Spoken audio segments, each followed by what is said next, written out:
କୋର୍ଟରେ କେସ୍ ବିଚାରିତ ନଥିବା ବେଳେ ଜୋର ଜବରଦସ୍ତ ଘରେ ପଶି ବିଦ୍ୟୁତ୍ ସଂଯୋଗ ବିଚ୍ଛିନ୍ନ କରିବାକୁ ଉଦ୍ୟମ। ଘଟଣାସ୍ଥଳରେ ଘଟିଛି ଉତ୍ତେଜନା। ବିଦ୍ୟୁତ୍ ବିଭାଗର ଅଜବ ନୀତି। 3 ମାସ ତଳେ ଜୈନିକ ବ୍ୟକ୍ତି ଲାଇନ୍ ସଂଯୋଗ କରିଥିବା ବେଳେ ଲାଇନ୍ 1 ବର୍ଷର ଫାଇନ୍ ଲଗାଉଛନ୍ତି। ଏହାର ଜ୍ୱଳନ୍ତ ଉଦାହରଣ ଦେଖିବାକୁ ରୁପ୍ସା ଅଞ୍ଚଳରେ। କଥାଟା ବିଶ୍ୱାସ ହେଉନି ଯେ ଘରେ ପୁରୁଷ ଗାଡ଼ିଆ ନଥିବା ସମୟରେ, ମହିଳାମାନେ ଥିବା ସମୟରେ ବାବୁ ଜଣକ ଟାଟା ପାୱାର କର୍ମଚାରୀ କହି ବିଭିନ୍ନ ଉପାୟରେ ଘରକୁ ପଶନ୍ତି, ଆଉ ତାଙ୍କ କଥାରେ ରାଜି ନହେଲେ ଫାଇନ୍ ପକାନ୍ତି। ଏମିତି ଏକ ଘଟଣା ଘଟିଛି ବାଲେଶ୍ୱର ସଦର ଆଙ୍କ ଗାଁର ସ୍ୱର୍ଗତ ଗୌରହରି ରାଉତଙ୍କ ବାସଭବନରେ। ତାଙ୍କ ପୁତ୍ର ଚାନ୍ସେଲର ରାଉତ 3 ମାସ ପୂର୍ବେ ଲାଇନ୍ ନେଇଥିଲେ।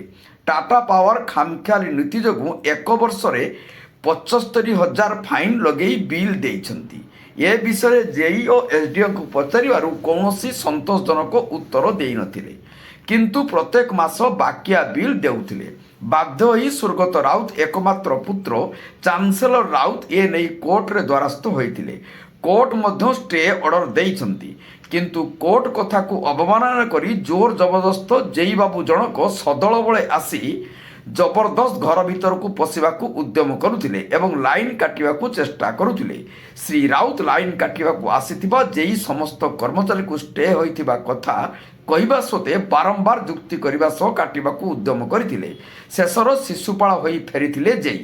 ଏଠାରେ ପ୍ରଶ୍ନ ଉଠୁଛି, କୋର୍ଟର କେସ୍ ବିଚାରିତ ନଥିବା ବେଳେ ବାରମ୍ବାର ବିଦ୍ୟୁତ୍ କାଟିବାକୁ ଆସିବା କେତେଦୂର ଯୁକ୍ତିଯୁକ୍ତ ବୋଲି ସାଧାରଣରେ ଚର୍ଚ୍ଚାର ବିଷୟବସ୍ତୁ ପାଲଟିଛି।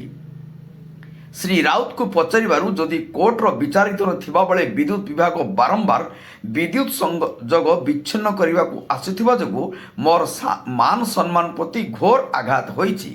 ଯଦି ବିଦ୍ୟୁତ୍ ବିଭାଗର ଉଚ୍ଚ ପଦାଧିକାରୀ ବିହିତ ପଦକ୍ଷେପ ଗ୍ରହଣ ନ କଲେ ଆଗାମୀ ଦିନରେ ଧାରଣାରେ ବସିବା ସହ ମୋ ପରିବାରର ସମ୍ମାନ ପ୍ରତି ଘୋର ଆଘାତ ହୋଇଥିବାରୁ ମାନହାନି ମକଦ୍ଦମା ରୁଜୁ କରିବ ବୋଲି ଆମ ପ୍ରତିନିଧିଙ୍କୁ କହିଛନ୍ତି।